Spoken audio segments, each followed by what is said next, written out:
Imagine witnessing your father being brutally attacked by a police officer right before your eyes. The fear, the anger, the desperation, what would you do? But what if I told you the officer who caused all this chaos had no idea what was about to unfold? This is a story full of twists and turns, and trust me, you won't see the shocking consequences coming. What would you do if you were in this father's position? Would you stand up or stay silent? Let me know your thoughts in the comments below. The Saturday sun hung high over Chesterfield Park, casting golden rays across the playground where children laughed and squealed with joy. Jerome Daniels stood beneath a shaded tree, watching his 8-year-old son Malik and 5-year-old daughter Ava race each other toward the swings. A proud smile tugged at his lips. Dressed in a simple hoodie and jeans, Jerome blended in like any other father, except he wasn't like any other. Behind those calm brown eyes was a man who had spent years building his family, shielding them from a world he knew could turn cold without warning. But that day, even Jerome couldn't see the storm that was coming. A black and white cruiser pulled into the lot near the park entrance, the gravel crunching beneath its tires. Officer Travis Bolton stepped out, one hand resting on his holstered weapon, the other adjusting his sunglasses. At 6'3", broad-shouldered, and blond with a permanent scowl, he carried himself like a lion surveying his territory. Bolton didn't recognize Jerome, and he didn't care to. What he did see was a tall black man standing alone, wearing a hoodie, near a playground. His mind made up the rest. "Hey!" Bolton barked as he crossed the grass. "You there! Come here!" Jerome looked up, surprised by the voice, but not the tone. His smile faded. "Is something wrong, officer? You match the description of a suspect we're looking for." Bolton snapped, now just a few feet away. "ID, now." Jerome blinked. "I'm here with my kids. Can I know what the suspect looks like?"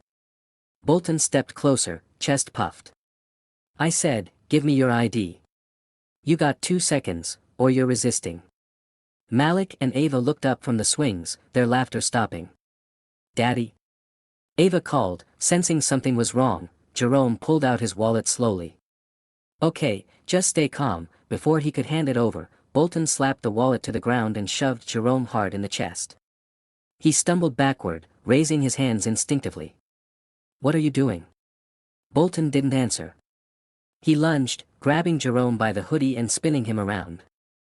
Jerome's shoulder slammed into the tree trunk, face down. Bolton screamed, yanking Jerome's arms behind him. "Officer, please." Jerome grunted. "My kids," Malik and Ava cried out, running toward their father as he struggled against the brutal force. Malik reached for Jerome's leg, screaming, "Stop hurting my daddy." Bolton turned with fire in his eyes and shoved Malik away with one hand. The boy tumbled to the ground, scraping his knee. Ava screamed louder. A mother nearby pulled her child close, whipping out her phone and recording. Bolton pressed his knee into Jerome's back and slammed the cuffs on. Jerome winced, face planted in the grass. "I'm not resisting," he groaned. Bolton leaned in and snarled, "You're lucky I don't do worse." More phones were up now. Parents whispered. Others gasped. Another officer arrived, Officer Simone Reyes, a lean Latina with sharp eyes and a calm demeanor. She jogged over and immediately caught the tension in the air. "What the hell is going on?" she asked, eyeing the crowd and the kids in tears. "Suspect resisting arrest," Bolton growled. Reyes crouched beside Jerome, whose lip was bleeding. "You okay, sir?" "I didn't do anything," Jerome rasped. "My kid saw everything." She looked up at the children, Malik clutching Ava, both of them crying, and felt a stab in her chest. The father's wallet lay on the ground nearby. She picked it up, opened it, and froze. "Jerome Daniels," she said under her breath. Her eyes widened. "Bolton, he's not a suspect. He's a community defense attorney. I know this guy, he works with city youth programs." Bolton scoffed. "Still resisting." Reyes stood up. "We need to de-escalate. Now." But it was too late. The damage was done. A small crowd had formed. One woman approached Reyes, phone still recording. "He didn't resist," she said firmly. "That cop attacked him in front of his kids. I got the whole thing on video." Bolton turned. "Step back," Reyes raised a hand. "Let me handle this." Bolton stood, brushing off his uniform like he'd just done a good day's work. Jerome was pulled up roughly, his hands cuffed behind him, his hoodie torn at the collar. "You can't just do this," Jerome said, breathing heavily. "My kids, my son fell." Reyes shot Bolton a look of disbelief. "You pushed his kid?" "I did what was necessary," Bolton snapped. Reyes helped Malik to his feet, checking his knee. "I need a unit to take the children home. Now." Bolton pulled Jerome toward the cruiser. "Let's go." "You'll regret this," Jerome said quietly. "You think this ends here?" Bolton smirked. "I know it does." But as he shoved Jerome into the back of the squad car, he didn't notice two things: the growing number of cameras capturing everything, and a gray sedan parked a few feet away. Windows tinted, engine still humming. Inside that car sat a man in a black suit and wire rim earpiece. He hadn't spoken a word, but his eyes had watched every second of the encounter. And now, with a slight nod, he picked up his phone and made a single call. "It started," he said. The cruiser roared through downtown traffic, siren silent, lights off. Officer Bolton sat smugly behind the wheel, glancing into the rearview mirror where Jerome sat cuffed, silent, blood still drying on his lower lip. "You got something smart to say now, tough guy?" Bolton muttered. Jerome didn't respond. He wasn't going to waste breath on a man already digging his own grave. Bolton snorted. "Thought so." But Jerome wasn't being quiet out of fear. He was calculating. Watching. Listening. Every turn Bolton took, every time he picked up the radio to report in, Jerome made a mental note. Meanwhile, back at the park, Officer Reyes stood frozen by the growing wave of outrage.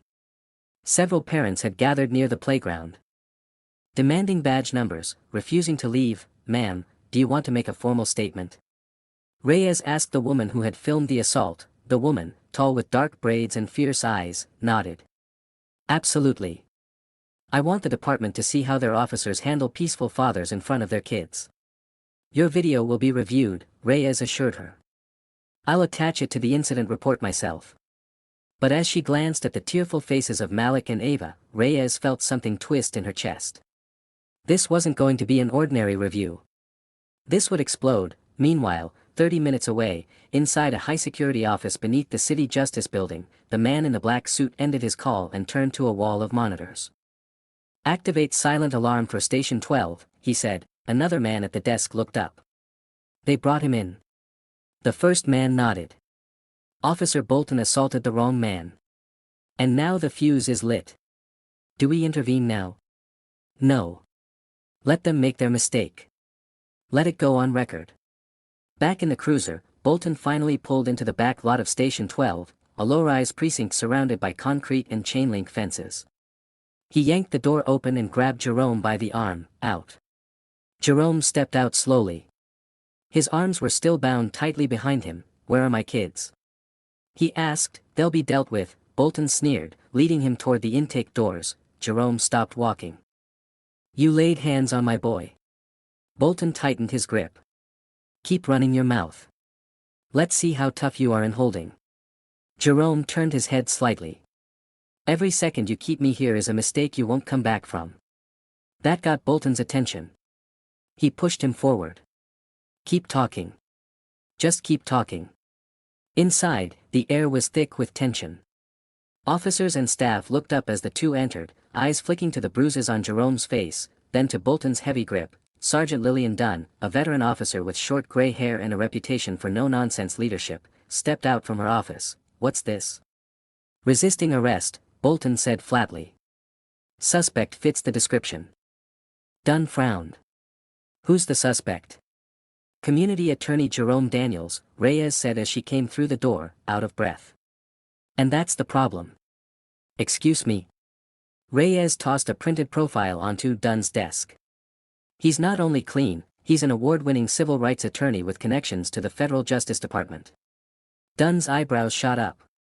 "You brought him in anyway?" "He refused to comply," Bolton muttered, suddenly less confident. Jerome spoke up. "I was watching my kids at the park. That's all I did." Dunn turned slowly toward Bolton. "Did he resist?" He matched the, "Did he resist?" She snapped. Bolton hesitated. "Technically. No." Reyes interjected. And he assaulted Jerome in front of at least 24 witnesses, including children. One of whom he pushed to the ground. Dunn's voice dropped to a dangerous whisper. Did you search him? No. Any contraband? No. Dunn turned to a younger officer. Uncuff him. Now. The keys jingled nervously as the officer stepped forward and unlocked the restraints. Jerome flexed his wrists, which were red and swollen. He didn't say a word, his silence louder than any threat. Get him water. Get him medical. Get his kids here now, Dunn barked. And you, she pointed at Bolton, into my office. We're having a talk. Bolton started to object, but the look in her eyes shut him up. He followed her inside like a scolded child. Jerome sat down on a bench, rubbing his wrists. Reyes came over with a cold bottle of water and a clean towel. I'm sorry, she said softly. Sorry doesn't fix what they saw, Jerome replied, nodding toward the door, meaning his children. She sat beside him. They're safe. I sent another officer to pick them up. You'll see them soon. Jerome took a long drink, then wiped the blood from his chin. This won't be buried. You know that, right? I hope it isn't. Meanwhile, inside Dunn's office, the sound of raised voices could be heard through the walls. What the hell were you thinking? Dunn barked, I was doing my job. Bolton shot back. He looked suspicious. You assaulted a respected attorney in front of children. You pushed his kid. He moved toward me. You're not fit for street duty, Dunn snapped. Turn in your weapon. You're on immediate suspension pending investigation. Bolton's face turned red. You're kidding. I'm not. She pointed at the door. Out. Bolton stormed out, brushing past Reyes, who gave him a cold stare. He didn't return it. His swagger was gone, but Jerome hadn't moved. He simply watched Bolton leave. He didn't smile. Didn't gloat. But the look in his eyes said everything. Across the city, in the basement command center, the man in the black suit received a message on his secure tablet. A single notification, Phase 1 complete. He leaned back in his chair and said calmly, now we begin Phase 2. The clink of keys and the hum of fluorescent lights were all Jerome could hear as he sat in the precinct hallway, still nursing his bruised wrists. Every muscle in his body was taut, but his mind was sharper than ever. This wasn't the first time he'd encountered injustice, but it was certainly the most personal. And the man who had dared to lay hands on him in front of his children, Officer Bolton, had no idea just how deep the water he'd stepped into ran. A loud knock on the station's front doors turned heads. Sergeant Dunn stood behind the glass, squinting. As the doors opened, in walked a sharply dressed woman in her late 30s, rocking a navy pantsuit and heels that clicked like a metronome of authority. She held a slim tablet in one hand and a leather portfolio in the other. I'm here for Mr. Jerome Daniels, she said briskly. Federal clearance. My name is Special Agent Tory Manning, Department of Justice. The room tensed. Officer Reyes stepped forward, wide-eyed. You're with the DOJ? Manning flashed her ID so fast it could have sliced through steel. Yes. And your station just became the centerpiece of a civil rights investigation. Reyes turned to Jerome. You didn't tell us you had federal ties. Jerome stood slowly, locking eyes with Manning. Didn't think I had to. Manning approached him with warmth, gently touching his arm. You good? I've had better afternoons. I'll take it from here, she said to the other officers. I need a secure conference room. Now. Reyes hurriedly led them to an unused interview room, shutting the door behind them. Jerome took a seat, while Manning remained standing, setting her portfolio down and opening it with a click. They hit you hard, she said softly. They hit my son harder. Manning's eyes darkened. Then this goes beyond protocol. This is personal. Jerome leaned forward. Where are Malik and Ava? They're on the way. I have a federal transport bringing them here. Safe, secure. No detours. He nodded. Good. She opened her tablet and brought up several files. Here's where we stand. The incident was caught on at least 6 civilian phones. 3 witnesses have already filed formal complaints. And, Jerome, he looked up, we pulled Bolton's record. Jerome raised an eyebrow. Let me guess. This isn't his first time playing cowboy. Not by a long shot. He's had 7 excessive force complaints in the last 5 years. All quietly closed by internal affairs. Jerome's jaw clenched. Buried. Exactly. But now, the storm is here. And you, my friend, are the eye. Outside the room, chaos brewed. Sergeant Dunn's phone was ringing non-stop. Media trucks were already forming outside the station. The footage from the park was going viral, clips plastered across social media with hashtags like #JusticeForJerome and #BoltonTheBrute. The court of public opinion had already begun its trial. Bolton, now sequestered in the locker room, was pacing like a trapped animal. He'd made a call the moment Dunn suspended him. A quiet call to a private line. "They're digging," he whispered. They pulled his file. On the other end, a gravelly voice replied, "You should have neutralized him. I didn't know who he was. Now you do. And so does everyone else.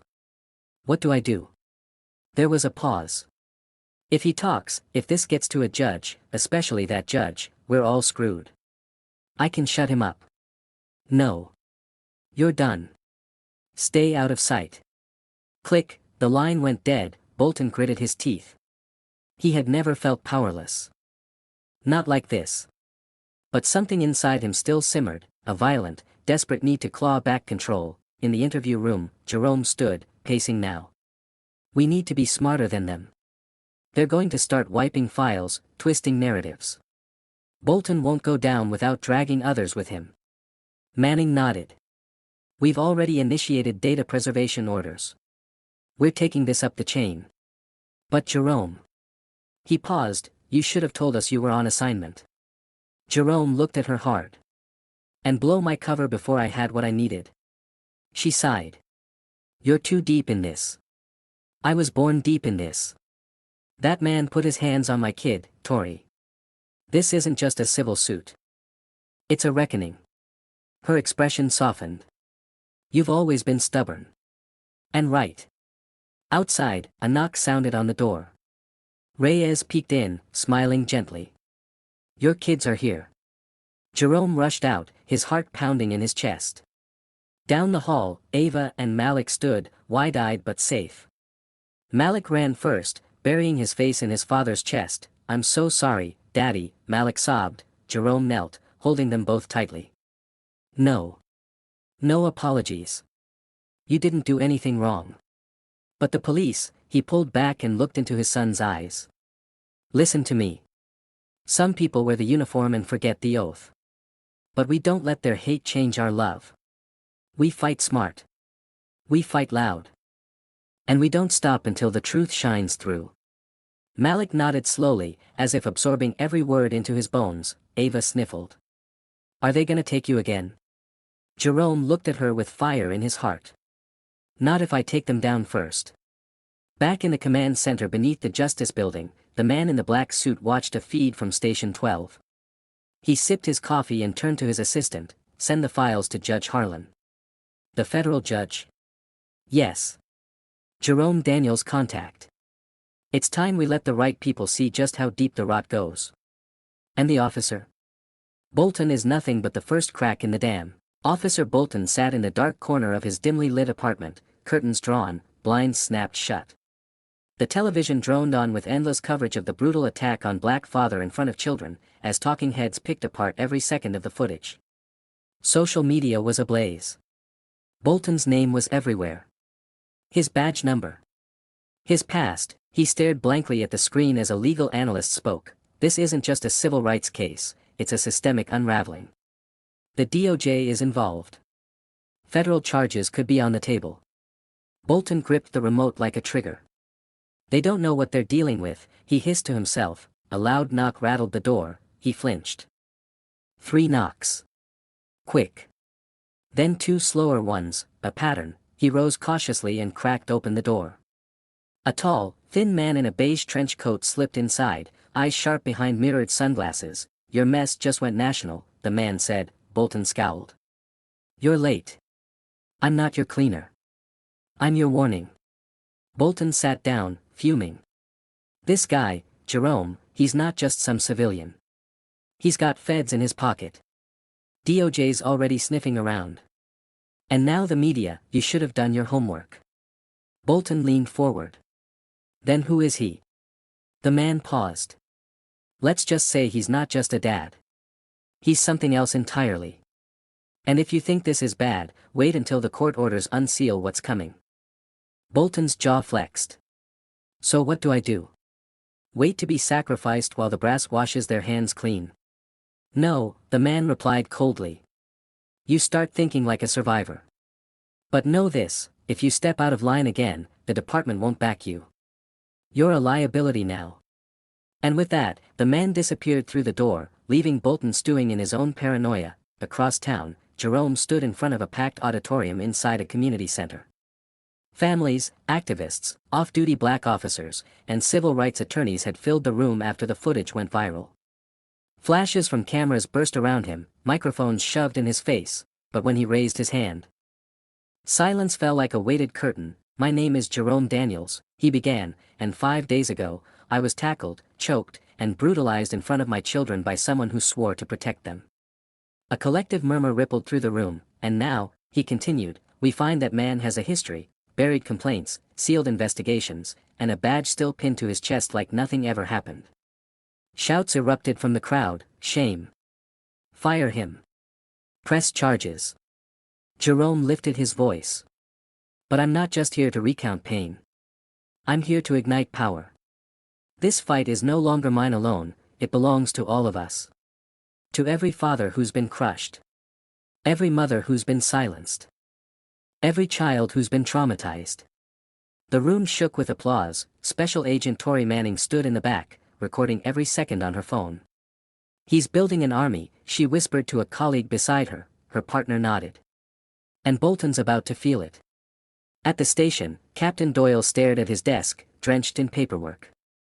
Every line item connected to Officer Bolton was now under review. City officials were demanding transparency. Protesters were organizing outside the building, holding signs that read, "End qualified immunity, justice for Jerome, and no more silent shields." Reyes entered, holding a file. You're going to want to see this, she said. Dropping it on the desk, Doyle opened it and froze. Where did you get this? He asked. DOJ sent it directly. It's Bolton's sealed file. Apparently, they had special permission. Inside were pages of redacted incidents, brutality, witness intimidation, possible tampering with body cam footage. The man should have been fired years ago. Captain Doyle leaned back, staring at the ceiling. We're not just dealing with a bad apple, he muttered. This whole tree's rotten. Later that night, Jerome sat in the back seat of a black SUV parked outside a federal building. Tori sat beside him, tapping her fingers on a tablet. A third man, heavy-set with silver hair and sharp green eyes, sat across from them. Jerome, the man said, what I'm about to tell you doesn't leave this car. Understand? He nodded. My name is Harold Kane. I'm the acting deputy director of federal civil rights enforcement. Your case has sparked something larger. We've been compiling data from precincts across the state, and guess what? Your officer isn't just dirty. He's part of a pattern. Jerome narrowed his eyes. A pattern? Yes. Officers like Bolton have been protected for years. There's a shadow system inside internal affairs, a mechanism for burying complaints. Most never see daylight. Tori added, and now, thanks to you, daylight's flooding in. Kane leaned in. We want you to file a civil suit. Not just against Bolton, but against the department, the city, the internal review board, everyone. Jerome looked out the window, fingers drumming on the armrest. And if they bury me in red tape? Kane smiled. Then we bring the bulldozers. In a downtown law office, Bolton's union-appointed lawyer slammed a thick folder on the table. Here's the deal, he said coldly. Plead out. Take a suspension. Avoid federal prison. Bolton sneered. I'm not taking the fall for this. They all knew what I was doing. Hell, they trained me that way. The lawyer didn't blink. Maybe. But you're the face now. And the department's eager to make an example. Bolton leaned forward. Then maybe it's time I start talking. The room went still. You won't last a week if you go public, the lawyer warned. Then maybe they should have protected me. Outside the courthouse, protesters gathered in greater numbers. Drone cameras buzzed overhead. Malik held his father's hand, looking up with quiet strength. "Are you scared?" he asked. Jerome looked down, voice steady. "A little. But you're still walking in there?" Jerome smiled. "That's what courage looks like." Inside, flashbulbs exploded as Jerome Daniels stepped forward, flanked by attorneys, surrounded by justice, and unshaken by fear. A brisk wind swept through the courthouse steps as Jerome Daniels walked into the federal building. His calm demeanor masked a storm raging inside him. Every camera pointed at him, every question hurled by reporters, every chant from the protesters outside, it all pulsed in his ears. The courtroom was packed. Civil rights attorneys filled the left benches. Police union reps, scowling and stiff, sat on the right. The gallery buzzed with tension. The presiding judge, an older black woman with a steely gaze and decades of experience in discrimination law, entered the chamber and immediately silenced the room with a single look. "All rise," the bailiff commanded. Jerome stood, heart pounding. His children weren't in the courtroom. He'd insisted on keeping them away from the spectacle. The judge glanced over the documents, then lifted her eyes to Jerome. "Mr. Daniels, do you confirm that you wish to proceed with formal federal litigation against Officer David Bolton, the Riverside Police Department, and the City of Camden?" "Yes, Your Honor," he said clearly, voice ringing through the chamber. "Very well," she replied. "This court acknowledges your charges and will proceed to preliminary hearing." Bolton was nowhere to be seen. He hadn't shown up in person. His legal team cited safety concerns. But Jerome knew better. Bolton was hiding. He could smell the cowardice. At a seedy dive bar in the outskirts of the city, Bolton nursed a glass of bourbon. The lights were low, the patrons local and indifferent to his current situation. A man in a bomber jacket took the stool next to him. "Rough week, huh?" Bolton didn't look at him. "Feds are coming down hard," the man continued. "City's ready to cut you loose." "Tell me something I don't know," Bolton muttered. The man smirked and slid over a flash drive. "Then maybe this will help." Bolton eyed it cautiously. "What's on it?" "Proof. Stuff Internal Affairs never logged. Videos. Complaints. Testimonies. About others in your unit. You go down, you don't have to go alone." Bolton clenched his jaw. "Why are you helping me?" "I'm not," the man said, standing. "I just hate watching institutions rot from the inside." Meanwhile, Jerome met with his legal team late into the evening. Papers covered the conference table. Tory Manning, now officially embedded in the case as a federal liaison, laid out a stack of files. "We just got our hands on over 24 sealed reports," she announced. "All relating to Bolton's unit. Excessive force. Racial profiling. Witness intimidation. It goes deep." One of Jerome's lawyers, a no-nonsense black woman named Sod Brooks, flipped through the pages. "This isn't just a case anymore," she said. "It's a damn movement." Jerome, still processing it all, asked quietly, "How long before they try to silence this?" Tory's expression darkened. "They've already started. We intercepted a message. Bolton's thinking of flipping. If he does, he might try to smear you or your past." Jerome raised an eyebrow. "Smear me?" Brooks nodded. "They're going to look for dirt. Anything. If you ever jaywalked, they'll spin it." Jerome leaned forward. "Let them try." The next day, breaking news exploded across national headlines. A former internal affairs officer had come forward anonymously, revealing a covert group within the department that had buried over 50 misconduct cases. Bolton's name was in most of them. The whistleblower claimed he was forced out after attempting to bring the truth to light, and that senior officials orchestrated systematic cover-ups for years. The city reeled. Protesters outside City Hall swelled into the thousands. Chants thundered through the air. "No justice, no peace. Black dads matter. Bolton behind bars." Jerome and Tory watched the coverage from a secure location. She turned to him. "Your case is now a fuse, and the whole system's wired." Jerome nodded slowly. "Then it's time we light it." At a high-level emergency meeting inside the police department, chaos reigned. Captain Doyle slammed his fist on the table. "We should have suspended Bolton 6 months ago. The legal advisor replied, "We didn't have probable cause." "Now we've got a full-blown civil uprising," Doyle growled. "The mayor's on the verge of firing half this precinct." Another officer piped up. "What about Bolton? Should we bring him in?" Doyle shook his head. "He's toxic. He's a liability. And if he starts naming names." Silence hung thick. "We need to control the damage. Fast." Bolton, watching the news from a dingy motel, gritted his teeth. His phone vibrated. "Unknown number," he answered. "You really pissed off the wrong man," the voice said. "Who is this?" "You attacked Jerome Daniels." Bolton scoffed. "Yeah. And you have no idea who he really is." The line went dead. Bolton stared at the phone, sweat forming on his brow. He tossed it onto the nightstand and paced. That voice chilled him. Whoever it was, they weren't bluffing. Something about Jerome wasn't adding up.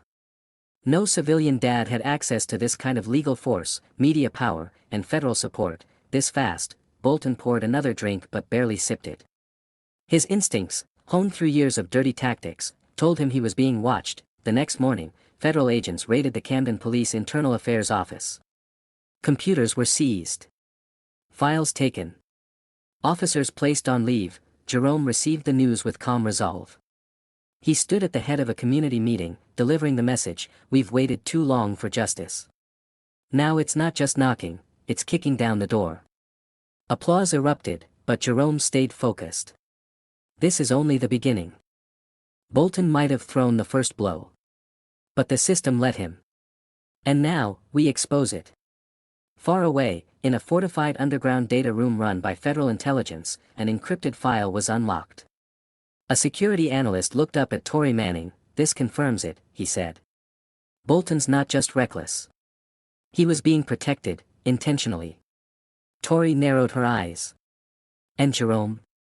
The analyst hesitated. "He's not exactly who he says he is." Tory's head snapped toward the screen. "What do you mean?" The analyst turned the monitor around. "He's more than a father. Much more." But before he could finish, an alert popped up, "Unauthorized access detected." "Shut it down," Tory ordered. But the screen had already gone black. Night had fallen over Camden, but Jerome Daniels wasn't sleeping. He sat alone in a dimly lit room, lit only by the flickering glow of a laptop screen. He had just seen the classified security breach that froze Tory's analyst mid-sentence. Someone, somewhere, had tried to dig too deep into his past, and for a brief moment, they'd uncovered a fragment of the truth, and that could not be allowed. Not yet. Jerome closed the laptop and walked to the window, staring out into the city below. Flashing red and blue lights lined the streets like a bad omen. He remembered his children's faces the day Bolton had slammed him to the pavement, his son screaming, his daughter frozen in horror. That memory wasn't fading.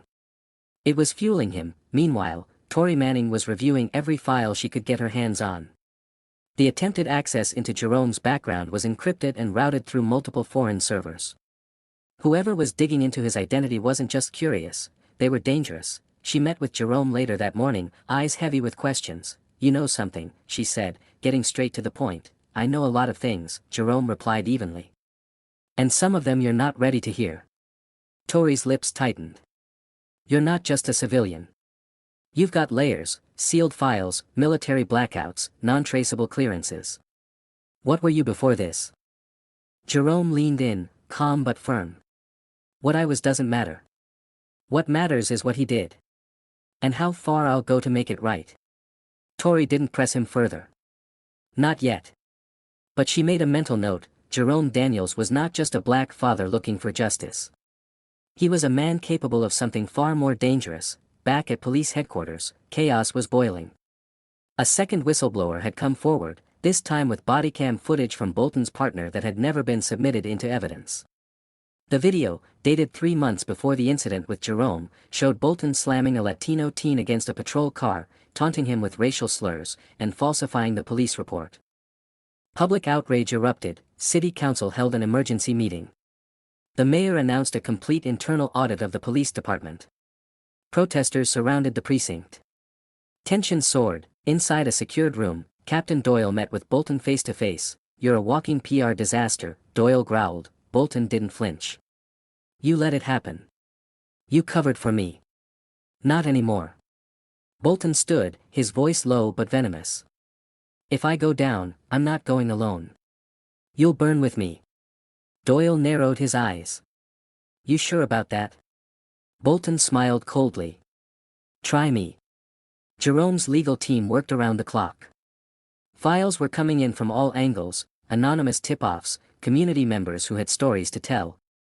Former officers with nothing left to lose. Sod Brooks scanned through the latest batch of documents, then glanced at Jerome. "We've got more than enough to dismantle the department's top brass. But we're still missing one thing." "What's that?" he asked. "The smoking gun. Proof that someone at the top orchestrated a cover-up, not just allowed it, but ordered it." Tori entered the room with a flash drive in hand. "Then you'll want to see this." The room went silent as she plugged it in. The video began, grainy at first, but then it cleared. It was a recording from a security camera in a precinct hallway. Captain Doyle was speaking to internal affairs officers.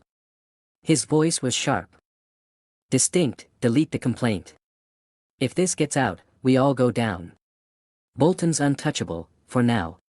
Make sure the paperwork reflects that." The team exchanged looks of stunned silence. "That's it," Sod said. "We've got him." As the lawsuit moved forward, Jerome was called to testify at the preliminary hearing.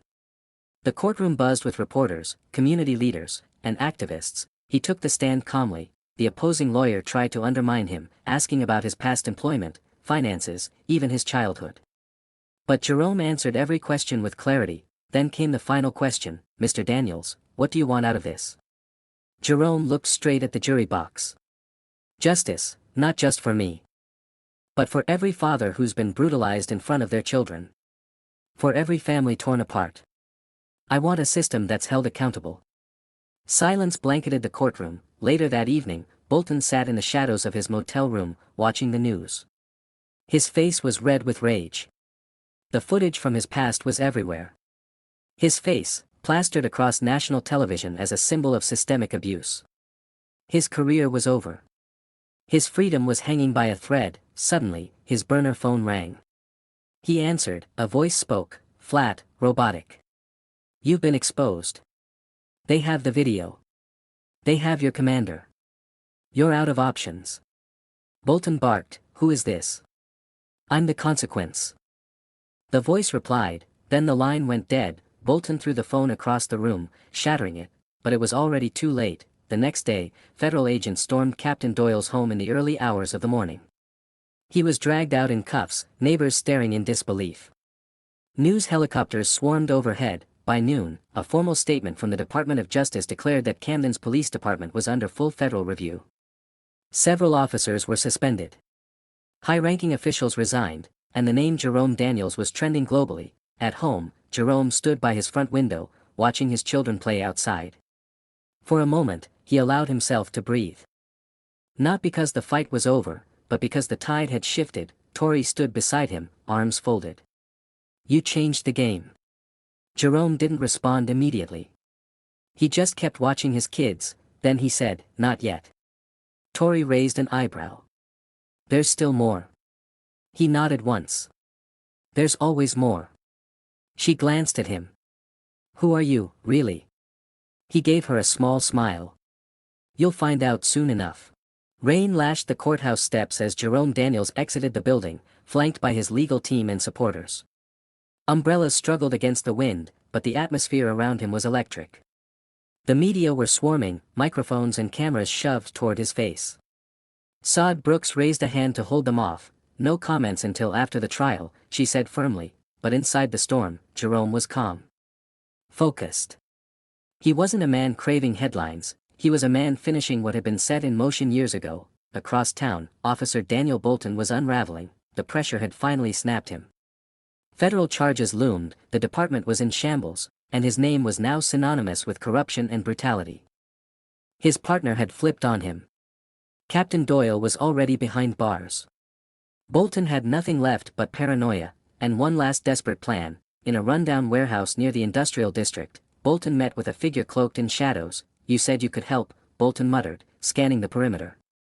You said you had a way to erase it all. The figure, tall, pale, with an odd military stiffness, spoke with a coldness that made Bolton's skin crawl. Erasing it would mean erasing him. You want this to disappear?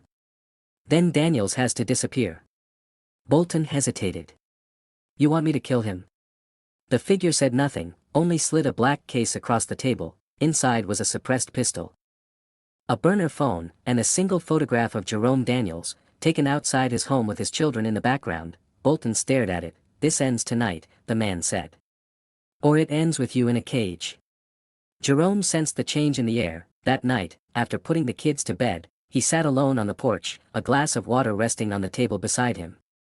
He stared into the darkness, not as a man fearful of danger, but as one anticipating it. He'd felt this sensation before. A whisper in the back of his mind. Combat instincts he'd long buried surfacing once again. From the bushes near the side gate, a faint rustle. He didn't move. Another step. A figure creeping through the shadows. Gun raised, suppressor attached. Jerome stood slowly, hands empty, calm as stone. I wouldn't do that if I were you, he said into the darkness. Bolton froze. How did you? You were never good at being quiet, Jerome replied. That stunt you pulled in front of my kids. It sealed your fate. Bolton's hands shook, but the gun remained pointed. You ruined me. My job. My reputation. Jerome took a step closer. You did that to yourself. You just didn't think a black father would have the strength to fight back. I should have finished it that day, Bolton growled. You should have never started it, Jerome said, then added, I know who sent you. And I know what unit he used to belong to. That stopped Bolton cold. Who are you? He whispered. Jerome's eyes didn't blink. You're about to find out. In a blur of movement, Jerome lunged forward, grabbing Bolton's wrist with lightning speed. The gun fired once, harmlessly into the ground, before Jerome twisted Bolton's arm behind his back and slammed him onto the porch railing. Bolton screamed in agony as the gun dropped to the floor. From behind the door, Tori Manning appeared, weapon drawn. I heard the shot. Jerome glanced at her. He brought a message. I sent one back. They called the authorities. This time, Bolton wouldn't be leaving in cuffs. He'd be carried away on a stretcher, his shoulder shattered and his career officially over. The next morning, federal investigators met with Jerome privately. You neutralized a threat before we even got to him, the lead agent said, impressed. We've been tracking that handler for months. The guy Bolton met with? Ex-CIA Black Operations.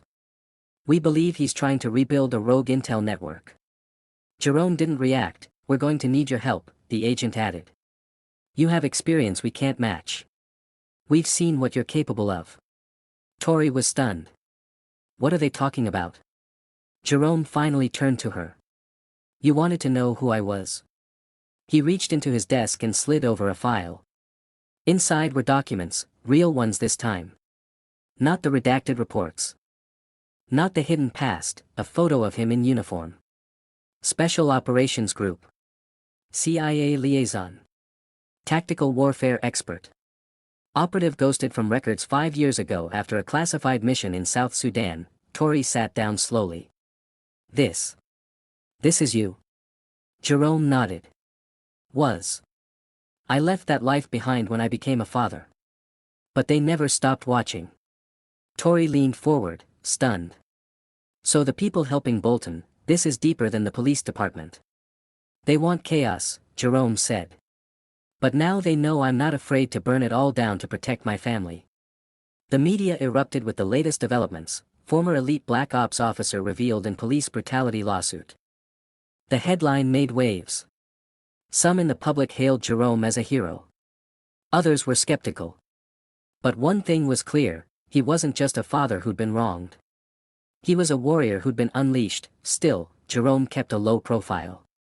His focus remained on the trial, on justice for what had been done to him and countless others. Sod Brooks leaned over during a meeting. You know this will change the case, right? Now they're going to say you were dangerous from the start. Jerome smirked. Let them. The truth doesn't change because they're scared of it. Meanwhile, the mysterious handler who had orchestrated the attempt on Jerome's life vanished. No trace. No leads. But Jerome knew this was far from over. Someone had tried to silence him. And they'd failed. Now he was the one watching. Late one night, Tori knocked on Jerome's door. "I pulled your full CIA record," she said quietly. "I had to call in every favor I had." Jerome waited. There's something else buried deep in there. Something about a program. Codename, Obsidian Protocol. His face darkened. "You were more than a soldier," she added. "You were part of something experimental, weren't you?" Jerome looked at her with a mixture of pride and pain.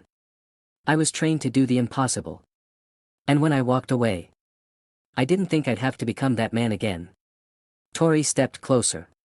"But now you have to, don't you?" Jerome didn't answer. He just turned toward the window again. Eyes locked on something distant. Something coming. Rain lashed the courthouse steps as Jerome Daniels exited the building, flanked by his legal team and supporters. Umbrellas struggled against the wind, but the atmosphere around him was electric. The media were swarming, microphones and cameras shoved toward his face. Saad Brooks raised a hand to hold them off. "No comments until after the trial," she said firmly, but inside the storm, Jerome was calm. Focused. He wasn't a man craving headlines, he was a man finishing what had been set in motion years ago. Across town, Officer Daniel Bolton was unraveling. The pressure had finally snapped him. Federal charges loomed, the department was in shambles, and his name was now synonymous with corruption and brutality. His partner had flipped on him. Captain Doyle was already behind bars.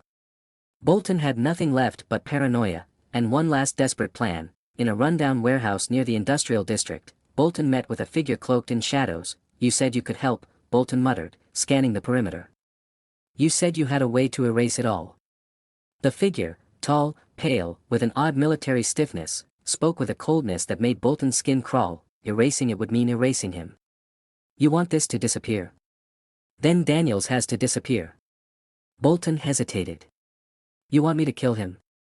The figure said nothing, only slid a black case across the table. Inside was a suppressed pistol, a burner phone, and a single photograph of Jerome Daniels, taken outside his home with his children in the background. Bolton stared at it. "This ends tonight," the man said. "Or it ends with you in a cage."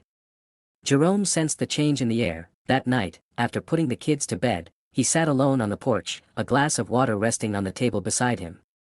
He stared into the darkness, not as a man fearful of danger, but as one anticipating it. He'd felt this sensation before. A whisper in the back of his mind. Combat instincts he'd long buried surfacing once again. From the bushes near the side gate, a faint rustle. He didn't move. Another step. A figure creeping through the shadows. Gun raised, suppressor attached. Jerome stood slowly, hands empty, calm as stone. "I wouldn't do that if I were you," he said into the darkness. Bolton froze. "How did you?"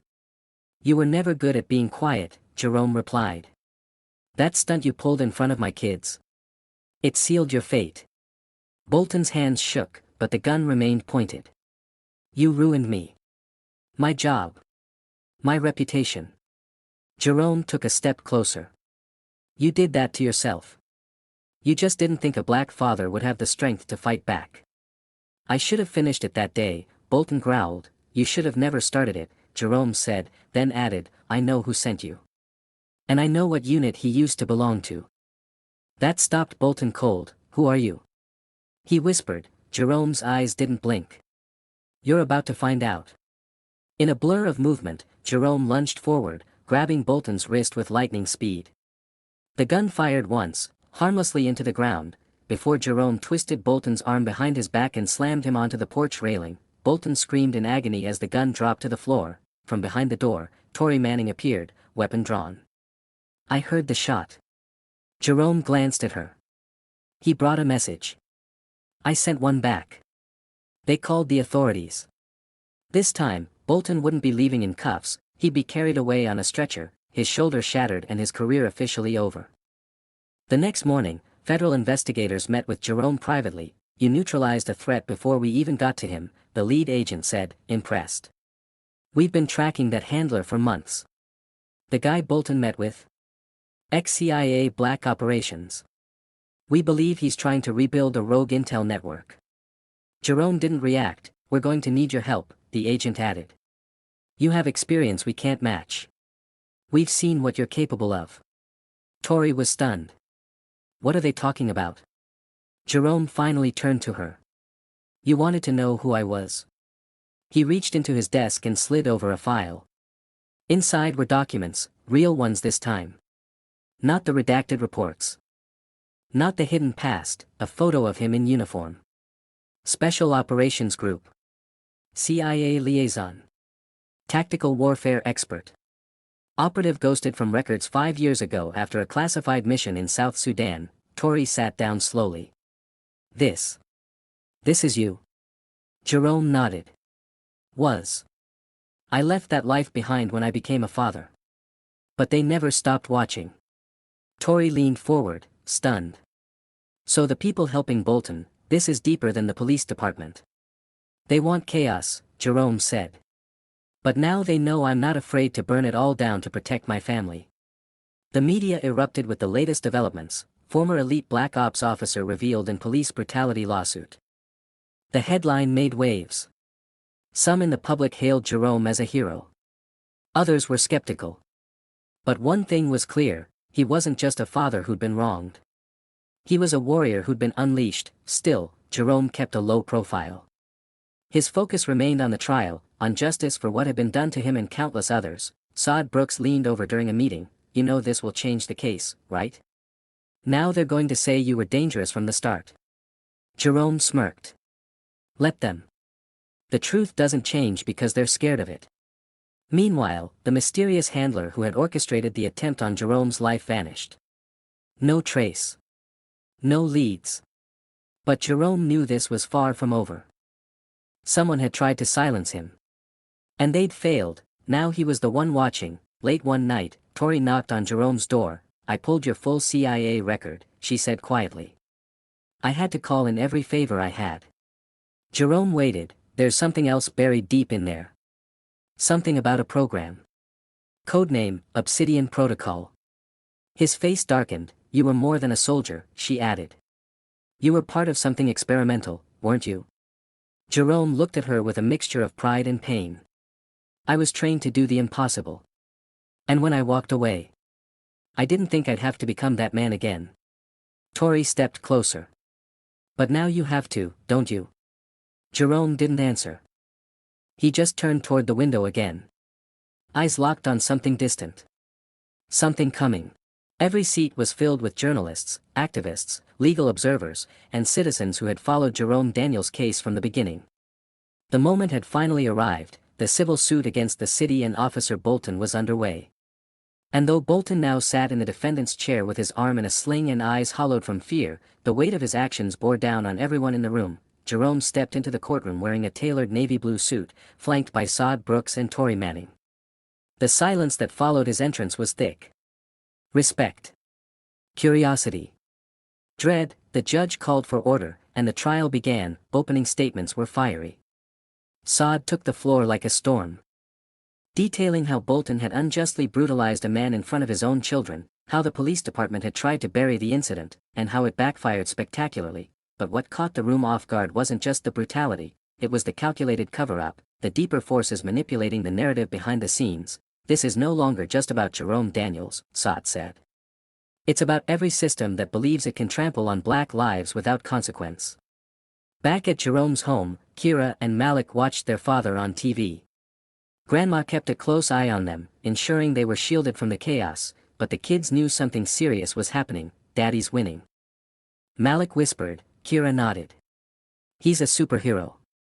They weren't wrong. Meanwhile, deep in a hidden location outside of Washington, D.C., a new player stepped into the game. Colonel Mason Rourke, former Pentagon liaison, now head of a private military contractor called Aegis Division, received the encrypted file from his contact. It was labeled, Subject, Daniels, Jerome, Obsidian Protocol Classified Asset. Rourke's fingers tightened on the paper. Activate asset recall, he ordered. His assistant looked puzzled. Sir, he's been retired for 5 years. And now he's threatening to unravel decades of covert work, Rourke snapped. Daniels wasn't just a soldier. He was the contingency. We buried him for a reason. If he's active again, we burn everything. The wheels had been set in motion. Back at the courthouse, Jerome took the stand. The room fell silent as he adjusted the mic and looked toward the jury. My name is Jerome Daniels. I'm a father.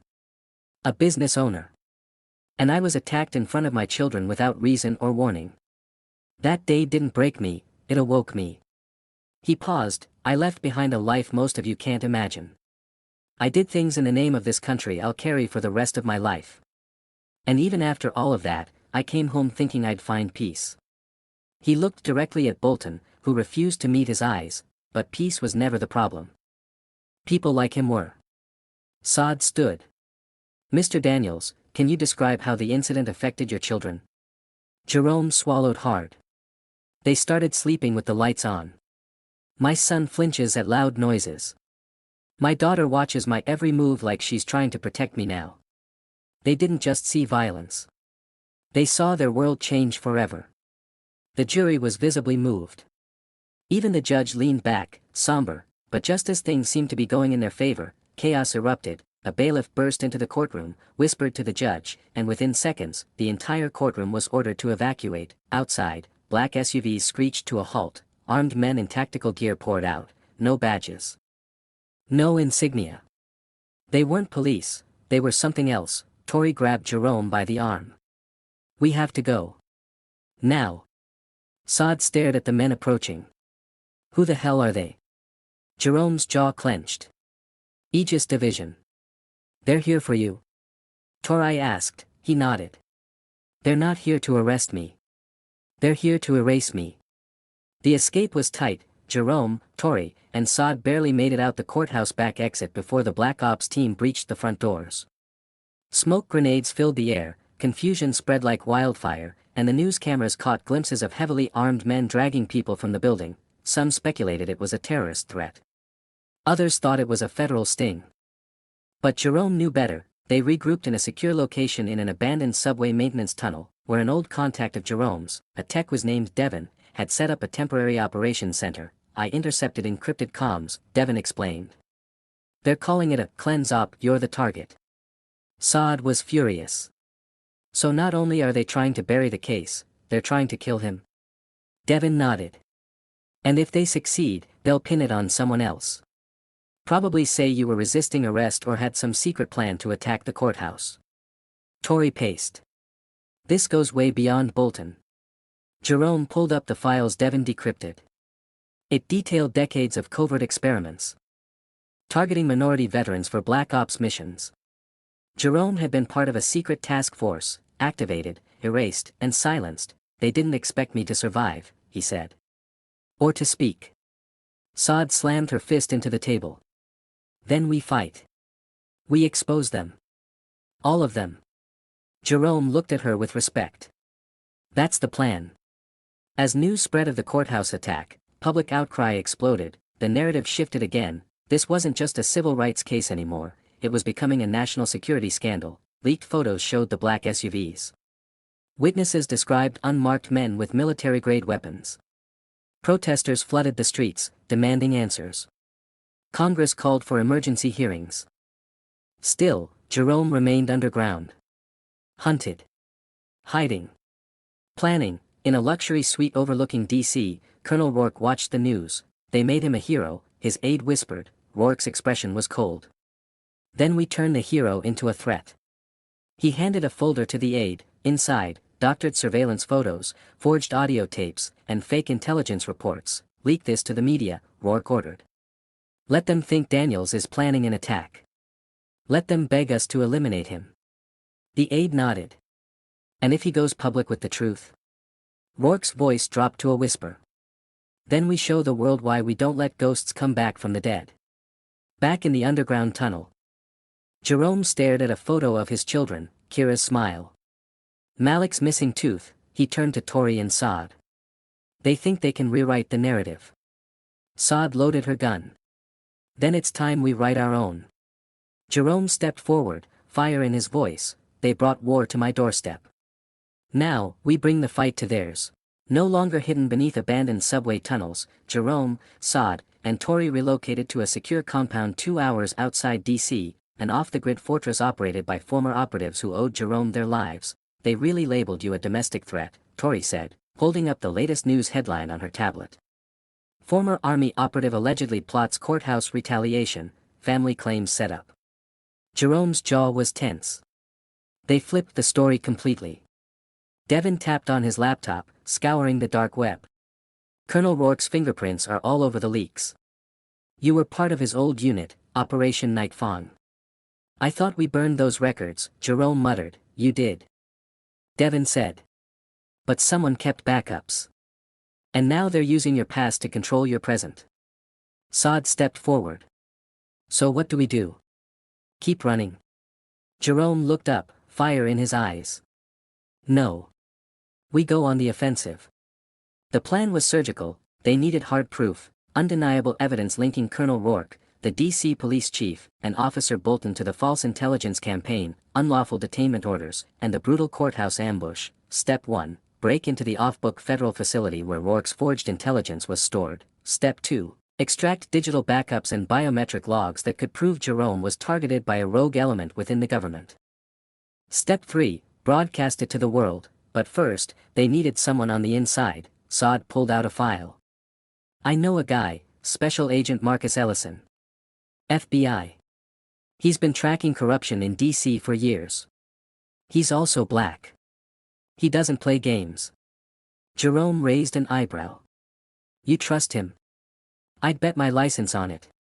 2 nights later, inside a dimly lit diner in Virginia, Marcus Ellison slid into the booth across from Saad. He wore a sharp gray suit, his holstered weapon barely visible beneath his coat. His eyes scanned the room before settling on her. You're playing a dangerous game, Saad. So are you, she shot back. You've been looking for corruption in the D.C. precinct for years. I've got the evidence to blow it wide open. Ellison leaned forward. If what you're saying is true, this could make Watergate look like a parking ticket. Meet Jerome, she said, motioning behind him. Ellison turned, and froze. I know you, he muttered. You're the guy they're calling a terrorist. Jerome nodded. And I'm also the guy who saved your brother's unit outside Kabul in 2009. You remember that name, Shadow Echo? Ellison's face paled. That was you? Still is. Ellison exhaled. What do you need? With the FBI agent now in their corner, the operation launched within 48 hours. The facility, codenamed Site Ember, was buried beneath a power substation in Maryland. It wasn't officially on any federal map, but Jerome remembered it well. He had trained there years ago when ghosts were made, and names were erased. Equipped with silent entry gear and thermal vision, Jerome led the infiltration. Tori covered the rear. Saad and Devin handled communications and the extraction interface. Ellison monitored the airwaves to jam any distress calls. They moved like clockwork. 2 guards posted at the entrance were subdued quietly. Zip ties, chloroform, no alarms. Inside, motion sensors and laser-triggered alarms dotted the hallways. But Jerome knew every blind spot. He crouched near a panel, removed a metal plate, and hotwired the auxiliary junction box. Lights flickered. Surveillance blinked for 4 seconds. That's all he needed. They reached the mainframe room. Devin plugged into the core system while Saad guarded the entrance. Jerome paced behind him, checking the countdown on his wristwatch. 4 minutes before the next internal sweep. Got it, Devin whispered. Here's the database. There's a classified subfolder, Project Phoenix. Jerome leaned in. Inside were files, hundreds of them, detailing covert surveillance on black veterans, fabricated arrest warrants, secret grand juries, and targeted smear campaigns. Jerome's name appeared 38 times. Each entry more disturbing than the last. Download everything, he said. Then torch the rest. Suddenly, red lights flared, an alarm wailed through the compound. Saad cursed. They found the breach. Tori's voice echoed through the comms. For incoming vehicles. Full tactical squads. Jerome grabbed Devin's laptop. Extraction now. They raced down the maintenance corridor as the floor shook from the pressure of military boots above. Jerome activated a hidden lift hatch leading to an old drainage tunnel.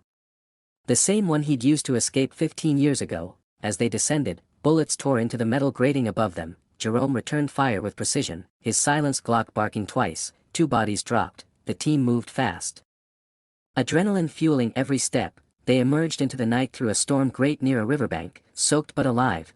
Tori pulled them into an unmarked SUV, tires squealing as they vanished into the darkness. Back at the compound, the team analyzed the data. Devin decrypted Rourke's personal logs, audio files and video evidence of secret meetings with the DC police chief, discussing Jerome's neutralization and Bolton's fabricated hero narrative. Even more damning, they found direct orders for the courthouse ambush, signed by Rourke himself, stating, "Target must not survive trial. Public failure risks asset exposure." Jerome stared at the screen. "That's our bulletproof vest." Saad said. Ellison nodded. "I can take this to the DOJ. This is enough to bring Rourke down." "No," Jerome said. "We go public. All of it. In real time." The plan was risky. They would hack the national broadcast stream and present the evidence live, uncensored, undeniable, and directly to the people. Jerome would address the nation, showing them the truth behind the attack, the cover-up, and the lengths those in power would go to silence him. But as they began prepping the broadcast, a new alert came in. Jerome's daughter, Kira, and son Malik had vanished from the house. Grandma was unconscious.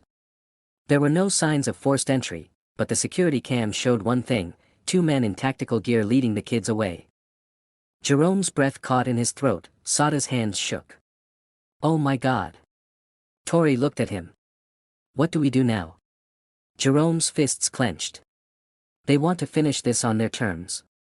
He looked up, eyes burning with fury. But now we play on mine."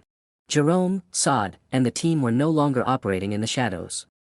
The enemies they had once hunted had shifted gears, making their move, hunting Jerome, his family, and anyone who stood in their way. They couldn't afford to wait any longer. "Do you think they'll hurt the kids?" Tori's voice crackled through the earpiece, laced with worry. Jerome's jaw tightened. He had no idea. He'd been in too many situations to count where people were used as leverage, as pawns. But this was different. They hadn't just kidnapped his children, they had sent a message.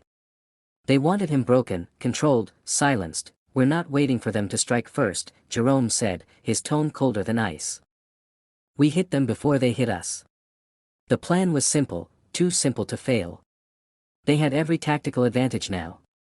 They had the information, the support, and an army of people who had suffered under the system. What they didn't have was time. Rourke and his allies had too many resources, and the longer they waited, the more likely it was they would move their pieces into place. "You're sure about this?" Saad asked, adjusting the strap of her rifle. "Sure as I can be," Jerome replied. "Let's go." The team had gathered in the war room, their minds focused, their bodies tense. They had one objective: rescue the children and neutralize anyone who stood in their way. The streets would be their battleground. And the chaos would be relentless. Devin had already cracked into the secure comms grid, tapping into their enemies' communications. Every move Rourke made was now within their reach. "Got it," Devin said, his eyes flicking between screens. "I'm patching into the police chief's comms. He's meeting with Bolton in less than 30 minutes. Jerome's eyes hardened. "That's where we'll strike. We're going in hot, no holds barred. This ends tonight." The clock was ticking. Jerome and his team suited up, full tactical gear, vests loaded with ammo. They made their way through the underground tunnel system, a maze of concrete and steel that would lead them to the city's core. The sound of their boots echoed, each step amplifying the intensity of the moment. Tori led the way, her eyes scanning the shadows. She was calm, focused, perfect under pressure. "I have a visual on the target area," she whispered over the comms. "It's a heavily fortified location. Looks like a warehouse, probably an old government drop zone." Jerome nodded. "It'll be a bloodbath if we're not quick. Stay sharp." As they neared the location, Devin tapped into the building's surveillance system. "You're clear. No unexpected movements yet." Saad checked her gear one last time. "Ready." The plan was clear: split into teams. Jerome and Tori would breach the front while Saad and Devin moved through the back to cut off any escape routes. Jerome's heart raced, but his mind was laser-focused. The thought of his children, his little girl and boy, being held by people who had no understanding of love, no grasp of family, boiled his blood. He wasn't just fighting for justice anymore. He was fighting for his family's future. The breach came without warning. A flashbang exploded just inside the front door, blinding and disorienting the guards who were stationed to protect the inner sanctum. Tori and Jerome charged forward, taking down the guards with quick, efficient strikes. Each man and woman fell before they could even reach their weapons. Clear, Jerome said, his voice sharp. The air was thick with tension. Inside the building, the walls were covered with surveillance equipment, security checkpoints, and a network of communications devices that would make even the most experienced criminals break a sweat. The kids had to be inside, he could feel it in his bones. Saad and Devon were on the other side of the building, their progress slowed by a series of locked doors and hidden passageways. But nothing would stop them now. They had come too far, boss, Tori said, her voice urgent. I'm hearing something on the comms. They've moved the kids to a different room. We need to move fast. Jerome's pulse quickened. His worst fear was becoming a reality. Rourke and Bolton had anticipated this. Which room? He asked. Upper floor, northwest corner, Tori answered. We're going up. Now. The ascent was relentless, every corner, every step, was calculated, but as they neared the top, the sound of boots filled the air. Rourke had sent reinforcements. I need backup. Sada's voice crackled, a sharp edge of urgency in her tone. On our way. Jerome called back. They stormed the stairwell, only to find themselves face to face with 3 armed officers. There was no time for hesitation. Bullets rang out, the sound deafening as the team engaged. Tori's rifle was steady, cutting down the first officer with precise fire. Jerome's Glock took out the second, his mind already on the children. Knowing they had only moments before more of Rourke's men arrived, the final officer was fast, too fast. He lunged, trying to make it to the radio strapped to his chest. But Jerome was quicker. His hand shot out, grabbing the man's wrist, twisting it until the weapon dropped to the floor with a clang. Where are the kids? Jerome growled, the officer sneered. You're too late, hero. Before Jerome could react, the sound of shuffling footsteps echoed up the hall. More officers, this time wearing tactical gear, had appeared at the end of the corridor. The standoff was inevitable. Move, now.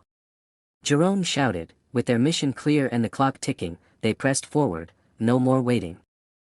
No more games. They had come to get their family back. The hallway had become a battleground. The tension in the air was thick, the smell of gunpowder stinging Jerome's nose as he scanned the corridor for movement. The enemy was closing in, and time was running out. But despite the pressure mounting on them, Jerome was unwavering. His children were within reach. Just a few more steps, Jerome whispered to Tori and Saad, his eyes narrowing. They could hear footsteps pounding through the building, reinforcements pouring in from every corner. You think they're going to back off? Tori asked, her breath steady but her eyes sharp. Jerome didn't answer. He couldn't afford to waste time. Rourke and his men had thought they could crush him. Thought they could scare him into submission. But they didn't know who they were dealing with. The officers ahead of them weren't prepared for what was coming next. Grenade. Saad yelled as she threw the flashbang into the room just beyond the door. It exploded with a deafening crack, temporarily blinding everyone inside. In the chaos that followed, the team swept through the room, clearing it with swift precision. The sounds of muffled screams and gunfire filled the air, but they weren't done yet. Jerome sprinted toward the corner of the room, where he spotted a set of heavy steel doors. Just behind them, he knew, were his children. He could feel his heart pounding as he kicked the door open. His blood froze when he saw the scene inside. There, tied to chairs, their faces pale with fear, were his children, his precious little girl and boy. But they weren't alone. Bolton stood over them, a smug smile on his face as he looked at the desperate father. He didn't expect Jerome to make it this far, let alone to see him stand in the doorway, ready to fight. You're too late, Jerome, Bolton sneered, his voice full of malice. You really think you can stop this? You're nothing but a threat to the order. Jerome's muscles tensed. His children were terrified, but he would not let fear control him. They had been through enough already. This would end now, without hesitation. He launched himself at Bolton, fists flying. The fight was brutal. Jerome's strength and resolve were unmatched, but Bolton was no slouch either. The two men grappled, each struggling for control. In the background, the team fought off any remaining officers who dared to stand in their way. It was a whirlwind of punches and gunfire, the tension reaching a fever pitch. Dad. His son cried, his voice trembling with fear.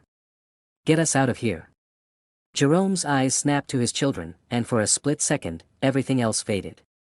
He couldn't fail them. He would never fail them. With a final burst of power, Jerome knocked Bolton into the wall, sending him crashing to the ground. The police chief, witnessing his subordinate's defeat, hesitated, his eyes flashing with panic. He had never expected Jerome to fight back this fiercely. He had underestimated the father, the man who had come to reclaim everything. "This isn't over," Bolton growled, trying to get back on his feet, but it was. For the first time in a long while, the tables had turned. "Stay down," Jerome ordered, his voice low and unwavering. He reached for the knife that had been hidden beneath his jacket and cut through the ropes binding his children. "We're leaving," Jerome said softly, his eyes meeting his children's. There was no more fear in their eyes, just relief. The moment they had been waiting for had finally come. The team was already moving, clearing the area, ensuring there would be no more surprises. They had made their point. "Let's go," Tori called out, her voice crackling through the earpiece. "We've got your back, but we need to move, now." As Jerome helped his children to their feet, he glanced around the room, his mind racing. They had won. They had rescued his family. But the fight wasn't over. This was just one battle in a much bigger war. The sound of sirens grew louder outside, but the team was already well ahead. The getaway vehicle was waiting. There was no turning back now. Jerome's eyes scanned the street as they reached the waiting vehicle. Tori, Saad, and Devon were already in position, covering every angle. He didn't speak, but the look in his eyes said everything. They had succeeded. Against all odds, they had saved his family. As they drove away, the city lights fading behind them, Jerome allowed himself to relax for the first time in days. His children were safe. That was all that mattered, but deep down, he knew that the war wasn't over. Rourke, Bolton, and the corrupt system that had targeted his family would not rest. But neither would he. The storm had passed for now, but Jerome knew that they would return. And when they did, he would be ready. I hope you enjoyed the conclusion of this story. If you did, don't forget to like, subscribe, and share for more exciting and gripping tales. Keep watching for more action-packed stories, and feel free to let me know where you're watching from and what time it is. I'd love to hear from you. Thanks for your support.